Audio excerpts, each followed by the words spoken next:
বিশ্বনবী সোমবারে রোজা রাখতেন।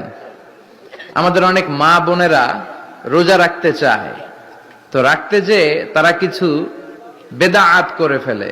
যত জায়গায় যতটা সুন্নাহ আছে ওই সুন্নাহ সরায় ফেললে ওই জায়গায় বেদাত ঢুকে, ঠিক কিনা? আমাদের মায়েরা শবে মেরাজের রোজা রাখে। শবে মেরাজের রোজা বলতে শরিয়াতে কোনো রোজা নাই, ঠিক কিনা? বিশ্বনবী যা শিখিয়েছেন তাতে বরকত রহমত বেশি না কম? বিশ্বনবী সোমবার বৃহস্পতিবার রোজা রাখতেন। এজন্য মায়েরা বোনেরা যদি রোজা রাখতে চায় তাদেরকে বলে দিবেন সোম আর বৃহস্পতি রাখবেন।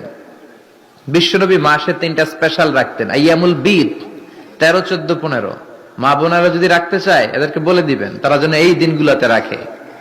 তারপরে বিশ্বনবী সাল্লাল্লাহু আলাইহি ওয়াসাল্লাম রমাদান শেষে যে ঈদুল ফিতর হয়, শাওয়ালের প্রথম দিন আমরা ঈদুল ফিতর সেলিব্রেট করি ওয়ার্ল্ড ওয়াইড।